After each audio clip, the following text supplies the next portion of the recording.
آپ کی محبتوں کا شکریہ کہ آپ نے چند لمحات میرے دل سے، میں آپ کے شہر میں مہمان تھا، قاری مدر صاحب صاحب ماشاءاللہ میرے شہر میں کافی دیر تک دین کی خدمت کرتے رہے ہیں، میں ان کو بڑے اچھے طریقے سے جانتا ہوں۔ اس وقت ہم چھوٹے سے ہوا کرتے تھے، ہم کسی کام کی غرض سے آپ کے شہر میں آئے تو دل کیا ہم بھی حضور کی بارگاہ میں نوکری کر لیں، تو بالتمہید میں قاری مظہر حسین صاحب جو ماشاءاللہ آپ کے علاقے کی پہچان ہے، ان کے شب و روز دین کی خدمت کے لیے ممبر اور محراب سے وابستہ ہیں، آپ خوش قسمت ہیں، اتنے سادہ اور عاشق رسول لوگ آپ کو ملے ہیں۔ میں بالتمہید ان کو دعوت خطاب دینے جا رہا ہوں، آپ کی نعروں کی گونج میں نعرہ تکبیر، نعرہ رسالت، نعرہ تکبیر پہ ایک ہاتھ بلند کیا کریں تاکہ اللہ ایک ہے، اس وحدانیت کے لیے اللہ ایک ہے، اور نعرہ رسالت پہ اپنے دونوں ہاتھ بلند کیا کریں، نعرہ تکبیر، نعرہ رسالت، نعرہ رسالت، نعرہ تحقیق، نعرہ حیدری، نعرہ غوثیہ، نعرہ سلطانیہ۔ الحمدللہ حضرت سکی سلطان باہو علیہ رحمہ کی قدموں سے میری نسبت ہے، اسی لیے مرشد کا نعرہ لگوایا، حق باہو سچ باہو، اللہ محمد چار یار حاجی خواجہ قطب فرید، حق فرید یا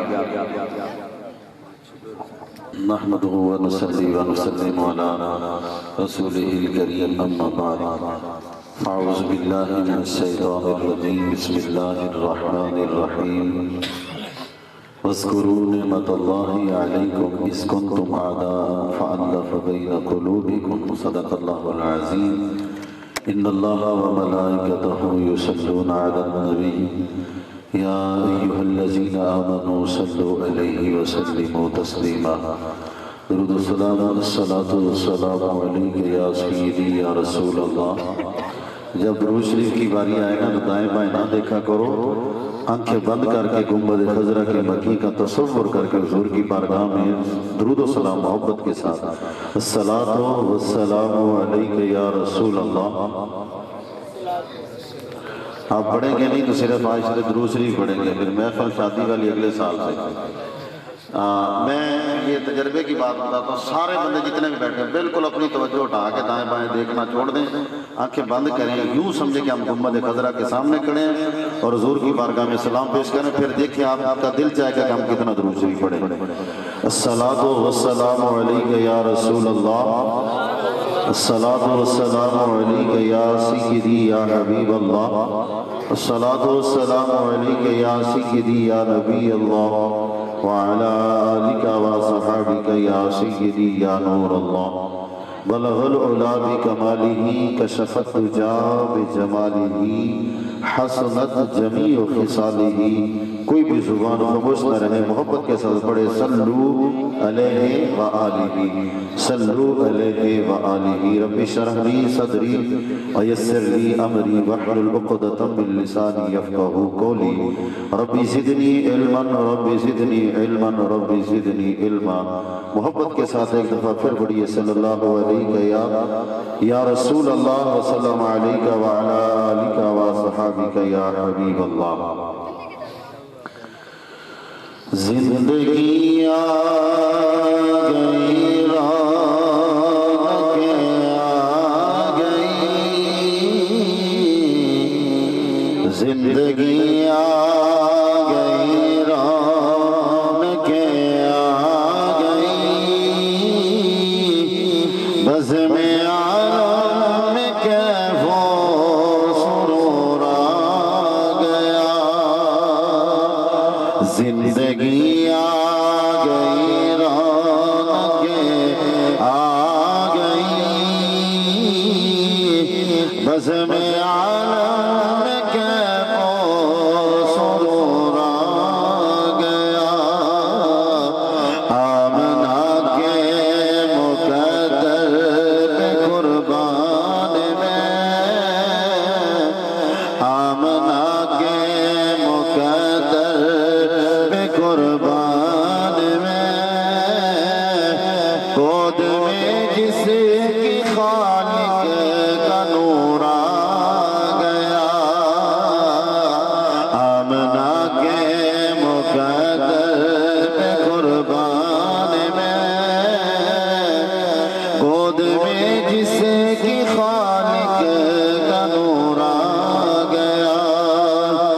سب سے پہلے ان کو بنایا گیا،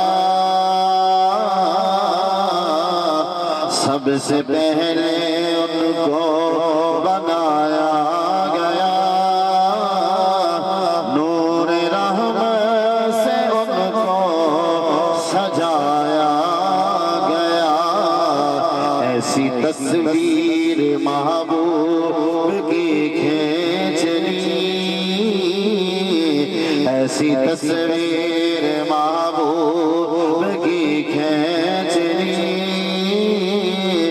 خود خدا کو بنا کے سرور آ گیا، ایسی تصویر محبوب کی کھینچ لی، خود خدا کو بنا کے سرور آ گیا۔ میلاد مصطفیٰ میں ہم میلاد مصطفیٰ میں آئے ہیں، اور میلاد مصطفیٰ کی برکات کیا اس شعر میں آپ نے سننا بھی ہے اور توجہ بھی رکھنی ہے۔ آج میلاد ہے، آج میرے آقا کا میلاد ہے وہ بدبخت جو آج ناشاد ہے، آج میرے آقا کا میلاد ہے، آج میرے آقا کا میلاد ہے وہ بدبخت جو آج ناشاد ہے۔ آج بخشا گیا وہ خدا کی قسم، آج بخشا گیا وہ خدا کی قسم، ہاتھوں میں جو لے کے قصور آ گیا، مل کر پڑھنا، زندگی آ گئی رونقیں آ گئی، زندگی آ گئی رونقیں آ گئی، بس میں عالم کے وہ سرور آ گیا، آمنہ کے مقدر میں قربان میں، جس کی گود میں خالق کا نور آ گیا۔ اللہ تعالیٰ کی حمد و ثنا، تعریف و توصیف اللہ وحدہ لا شریک کے لیے، جو ساری کائنات کا مالک، خالق، رازق، ان اللہ علی کل شیء قدیر ہے۔ یہ میرے الفاظ جو میں آپ کو بول رہا ہوں نا، یہ جتنے بھی میرے مقتدی ہیں، محلے دار ہیں، ان سبھی کو یاد ہے، اور اس میں برکات بڑی ہیں۔ آپ میرے ساتھ پڑھتے بھی جائیں اور توجہ بھی ساتھ رکھیے گا۔ بن مانگے جو سب کی جھولیاں بھر رہا ہے، اپنوں کو عطا کرنا یقیناً اچھی بات ہے، لیکن میرے رب کی شان کریمی اور بندہ نوازی یہ ہے کہ دشمن بھی اس کے دروازے سے کبھی خالی نہیں جاتا۔ مانگنے والا جب بھی اس کی بارگاہ میں اپنی جبین جھکاتا ہے، اس کی بارگاہ میں اپنی جھولی پھیلاتا ہے، اس کی بارگاہ میں جب بھی کوئی عرض کرتا ہے، مانگنے والا جیسا بھی ہو، عربی ہے، اجمی ہے، گورا ہے، کالا ہے، شاہ ہے، گداں ہے، عبادت گزار ہے، نیکوکار ہے یا گناہگار ہے، کس سٹیٹس کا مالک ہے، میرا رب یہ نہیں دیکھتا، بلکہ وہ کریم اور عظیم رب دیکھتا یہ ہے کہ یہ منگتا آیا کس سخی کا سوالی بن کر ہے۔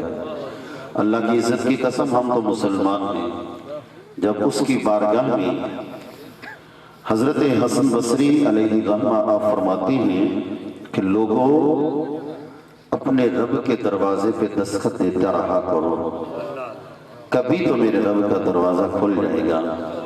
یہ بات آپ سن کے بڑے خوش ہوئے، لیکن اگلی اس سے بڑی کمال والی بات، حضرت حسن بصری اپنی مجلس میں یہ بیان کر رہے ہیں کہ لوگوں اپنے رب کی بارگاہ میں اس کی دہلیز پہ اس کے دروازے پہ دستخط دیتا رہا کرو، کبھی تو اس کا دروازہ کھل جائے گا۔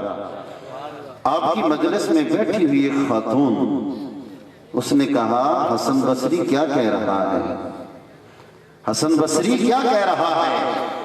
رب کا دروازہ تو کبھی بند ہی نہیں ہوتا، رب کا دروازہ کبھی بند ہوتا ہی نہیں ہے۔ یہ الگ بات ہے، مانگنے والے کو ڈھنگ نہیں ہے، لیکن اس کی بارگاہ میں جب بھی بندہ کوئی اپنی حاجت لے کر جاتا ہے، اس کی بارگاہ میں سجدہ ریز ہوتا ہے، تو اللہ رب العالمین کی بارگاہ میں جھکنے والا اس کی بارگاہ سے اپنا سر بعد میں اٹھاتا ہے، میرے رب کی رحمت پہلے بڑھ کے اس کا استقبال کر لیتی ہے۔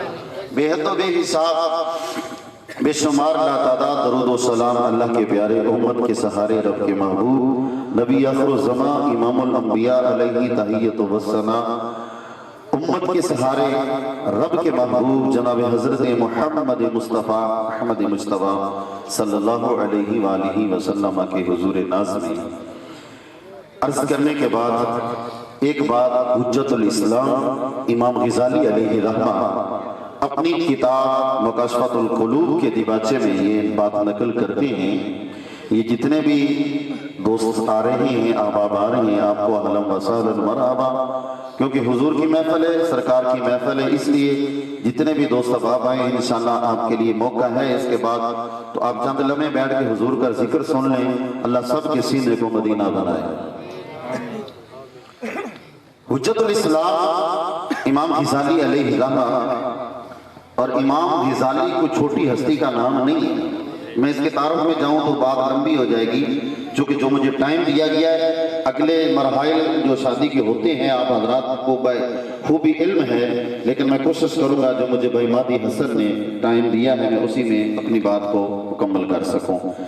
یہ آپ کے لیے بات ہے حجت الاسلام امام غزالی علیہ رحمہ، آپ فرماتے ہیں کہ اللہ کا ایک ایسا فرشتہ جس کا قد اتنا لمبا ہے کہ اس کے قدم تحت الثری میں ہیں، اور اس کا سر جو ہے وہ ساتوں آسمان سے اوپر جا کے لگتا ہے، اور اس کو اللہ نے 2 پر دیے ہیں، اور ان پروں کی جو لمبائی ہے، جو ان کی مسافت ہے، ایک مشرق میں ہے ایک مغرب میں ہے۔ اب اندازہ لگائیں اتنے لمبے قد والا وہ فرشتہ، اب ذرا سنیے گا آقا کریم صلی اللہ علیہ وسلم کے پیارے غلاموں، جب کوئی میرے حضور کا امتی غلام عاشق عشق و مستی سے مسرور ہو کر ذکر مصطفیٰ سن کر حضور کی ذات پر درود و سلام پڑھتا ہے، وہ فرشتہ جس کا اتنا لمبا قد ہے، وہ فرشتہ اس درود کو نور کے تھال میں اٹھا کر اللہ کی بارگاہ میں لے کے جاتا ہے۔ اب ذرا غور کیجئے، انسان عمل کرتا ہے، نامہ اعمال میں جاتا ہے، حضور کا امتی درود و سلام پڑھتا ہے، اللہ تعالیٰ نامہ اعمال میں بھی درج فرماتا ہے، وہ نور کے تھال میں بھی جاتا ہے۔ یہ فرشتہ اس درود کو لے کر چلتے چلتے فرشتوں کے جہان میں پہنچتا ہے۔ وہ فرشتوں کے جہان میں جب پہنچتا ہے، فرشتے پوچھتے ہیں کہ اے فرشتے کہاں سے آ رہے ہو، کہاں جا رہے ہو، کیا لے کے جا رہے ہو؟ تینوں باتوں پر غور کریں، کہاں سے آئے ہو، کہاں جا رہے ہو، کیا لے کے جا رہے ہو؟ اب جب یہ سوال ہوتے ہیں تو فرشتہ عرض کرتا ہے کہ نبی کریم صلی اللہ علیہ وسلم کے ایک عاشق نے، ایک امتی نے، ایک غلام نے آج سونے محبوب پر درود و سلام پڑھا ہے، اس درود کو اٹھا کے اللہ کی بارگاہ میں لے کے جا رہا ہوں۔ تو فرشتے کہتے ہیں کہ تجھے پتا جو ایک بار درود پڑھے اس کے لیے 10 رحمتیں ہیں، اس کی 10 نیکیاں ہیں، 10 گناہ مٹا دیے جاتے ہیں، 10 درجات اس کے بلند کر دیے جاتے ہیں۔ اور یہ تو قیامت جب سے دنیا بنی ہے، آدم سے لے کر عیسیٰ نبی تک، اور اب حضور کا زمانہ ہے، سارے نبیوں کا جو ایک نیکی کرے 10 نیکیاں، فرمایا کہ وہ نبی اور تھے، یہ نبی اور ہے، وہ امتیں اور تھی، یہ امت اور ہے، وہ امت اور تھی، یہ امت اور ہے، یہ شان والا رسول ہے، اس کی امت بھی شان والی ہے۔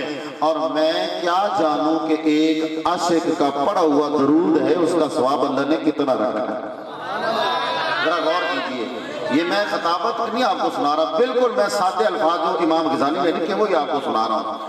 آپ فرماتے ہیں کہ پھر وہ فرشتہ اللہ کی بارگاہ میں پہنچتا ہے، جب اللہ کی بارگاہ میں وہ فرشتہ پہنچتا ہے، رب علیم بذات الصدور ہونے کے باوجود پوچھتا ہے کہ میرے فرشتے کہاں سے آیا؟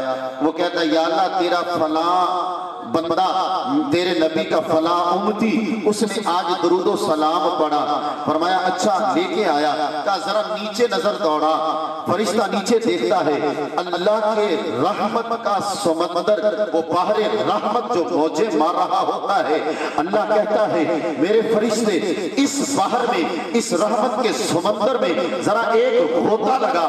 وہ فرشتہ غوطہ لگاتا ہے، رب کہتا ہے باہر آ جا، فرشتہ باہر آ جاتا ہے، رب کائنات حکم فرماتا ہے اے فرشتے اب ذرا ان پروں کو بھی ذرا اپنا پھیلا، ان پروں کو جو مشرق میں ایک مغرب میں، اور اتنے قد والا فرشتہ اللہ کی اس باہر نور میں، اس باہر رحمت میں غوطہ لگانے کے بعد جب باہر آتا ہے، رب کہتا ہے فرشتے اپنے پروں کو کھلا، اپنے پروں کو ذرا پھیلا۔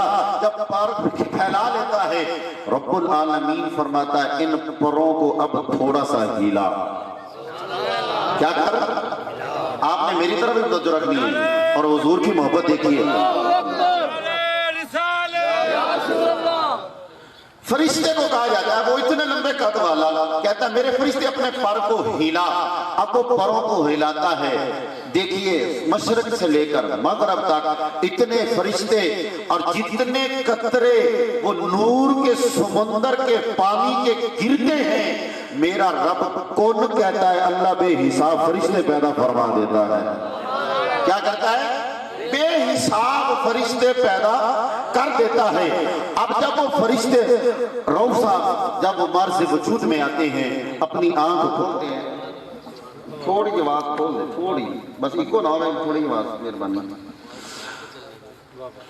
آقا کریم صلی اللہ علیہ وسلم کے پیارے غلاموں، جب وہ فرشتہ اللہ کے اس بحر رحمت سے، اس بحر کے اس سمندر سے اپنا پار نکالتا ہے اور پار ہلاتا ہے، بے حساب اب حساب لگا لیں کہ مشرق ہے، مغرب ہے، اس کا قد کتنا ہے، اس کی قد و قامت، اس کے پر اور اس پروں کے ساتھ بے حساب پر۔ اب جب وہ ہلاتا ہو، ہلانے کے بعد اللہ اس پانی سے بے حساب فرشتے پیدا کرتا ہے، اور جب فرشتے پیدا ہوتے ہیں آنکھ کھولتے ہیں، اللہ کی بارگاہ میں عرض کرتے ہیں مالک تیرا کوئی فرشتہ سجدے میں ہے، کوئی قیام میں ہے، کوئی رکوع میں ہے، کوئی جنابے والا کوئی کام کر رہا ہے، اور جبریل جو ہے سدرۃ المنتہا پہ بیٹھ کر تیری حمد و ثنا بیان کر رہا ہے۔ اے مالک ہم نئے بار سے وجود میں آئے ہیں، ہماری ڈیوٹی کیا ہے، ہمارا کام کیا ہے؟ تیرے فرشتے تیرے حکم کے مطابق تیری عبادت میں مصروف ہیں۔ مالک ہماری ڈیوٹی کیا ہے، ہمارا کام کیا ہے، ہم نے کیا کرنا ہے؟ اس وقت میرا رب فرماتا ہے میرے فرشتے نئے بار سے وجود میں آنے والوں ذرا دیکھو تو صحیح، اس وقت میں نے تمہیں پیدا کیسے کیا؟ اور میں یہ آپ کو بات بڑے دھڑلے سے کہہ رہا ہوں، اور دنیا کا کوئی محدث، کوئی مفسر، کوئی عالم کسی بھی مسلک کا ہو، دنیا کا کوئی مؤرخ ایسا دنیا میں ابھی تک پیدا نہیں ہوا جو یہ کہہ سکے، یہ بات بتا سکے، یہ بات لکھ سکے کہ اللہ کے فرشتوں کی تعداد کتنی ہے، اللہ کے فرشتوں کی تعداد کتنی ہے۔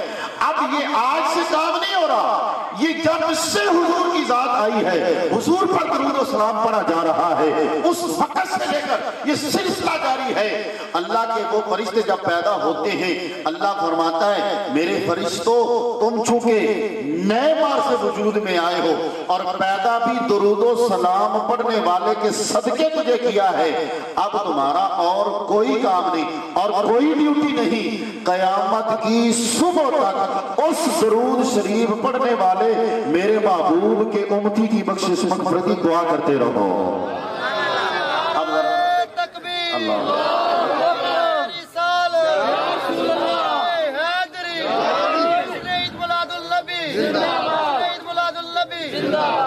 اور ام المومنین حضرت عائشہ صدیقہ رضی اللہ تعالی عنہا کی ایک روایت، بڑی مستند روایت، آپ فرماتی ہیں کہ حضور کی عظمت کی بات ہو رہی تھی تو کچھ صحابہ کرام آئے.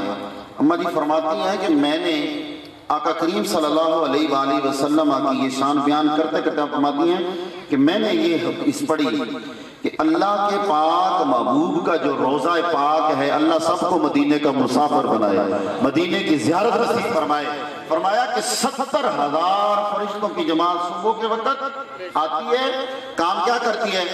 اپنے پر گنبد خضرا کے ساتھ مس کرتے ہیں اور پھر حضور کے گنبد کے سامنے بیٹھ کر شام تک سونے پر درود و سلام پڑھتے ہیں. شام وہ چلے جاتے ہیں, پھر دوسری جماعت آتی ہے وہ صبح تک.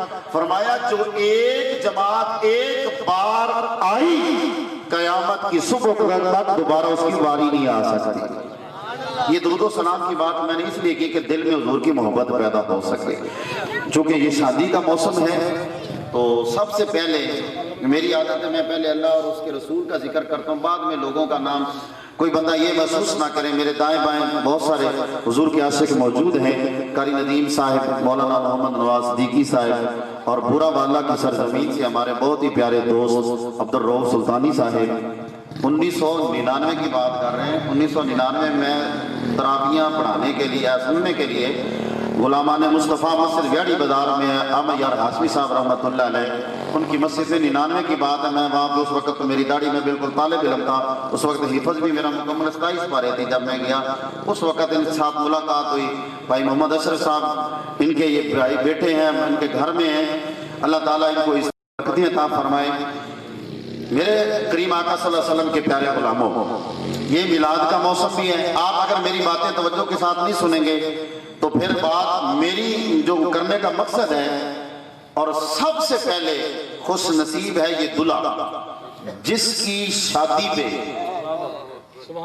ہر قسم کی بے حیائی اور ہر قسم کی کباہت اور ہر قسم کے خرافات سے بچ کر اللہ اور اس کے رسول کا ذکر اور اس کی محفل کو سجایا گیا. تقریباً آج سے 20-25 دن پہلے بھائی مہدی حسن نے مجھے فون کر کے بتایا کہ فلاں دن میں نے محفل کروانی اور محفل کی جو انعقاد ہے وہ شادی کا سلسلہ ہے. تو مجھے خوشی ہوئی اور میں نے اپنی محبت کا اظہار کرتے ہوئے تاکہ لوگوں کے ذہن میں شعور پیدا ہو, لوگوں کے دل میں ایسی محبت پیدا ہو کہ یار ہماری بیٹی کی شادی ہو, ہمارے بیٹے کی شادی ہو تو ہم حضور کی محفل بھی سجائیں, اللہ بھی راضی ہو جائے, مصطفیٰ بھی راضی ہو جائے اور اہل علاقہ بھی خوش ہو جائیں. یہ ڈھول ڈمکا تماشا بے حیائی کے جتنے بھی سلسلے اگر وہ ساری رات رہتے لوگوں کو اذیت بھی ہوتی, پریشانی بھی ہوتی, لوگ بد دعائیں بھی دیتے. اب بد دعا تو کوئی نہیں دے گا, ہر بندہ ضرور کہے گا اللہ اس گھر کو بھی, اس گھر کے دلہے کو بھی اور آنے والی اس دلہن کو بھی اللہ سلامت رکھے جنہوں نے اپنے اس نیک کام میں. اور یہ یاد رکھنا حدیث مصطفیٰ ہے, آقا کریم صلی اللہ علیہ وسلم کے پیارے غلاموں, میرے لاجپال نبی نے فرمایا النکاح من سنتی فمن راغب عن سنتی فلیس منی. میرے لاجپال نبی نے فرمایا نکاح کرنا میری سنت ہے اور میری سنت پہ عمل کرنا یہ اللہ کی عبادت ہے. اور اللہ کی عبادت کیا ہے؟ اللہ فرماتا یا ایھا الذین آمنوا اطیعوا اللہ واطیعوا الرسول, اے ایمان والو اطاعت کرو اللہ اور اس کے رسول کی. اب نکاح کرنا یہ سنت ہے اور سنت پہ عمل کرنا اللہ کی عبادت ہے. اور عبادت کہتے ہی اسی کو ہے جس میں اللہ کا بھی ذکر ہو, میرے مصطفیٰ کا بھی ذکر ہو.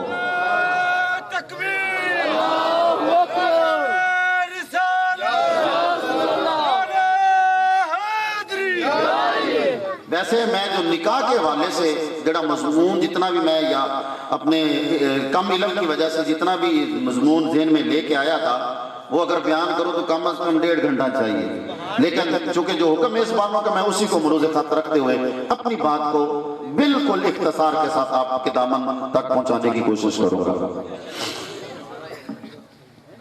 اس کائنات کے اندر سب سے پہلا وجود ہے حضرت آدم علیہ السلام کا. انسانی اور بشری اور شکل انسانی کا وجود سب سے پہلے کس ہستی کا ہے؟ بولیے سارے کس کا ہے؟ حضرت آدم علیہ السلام کا. اللہ رب العالمین نے نوجوانوں سے گزارش ہے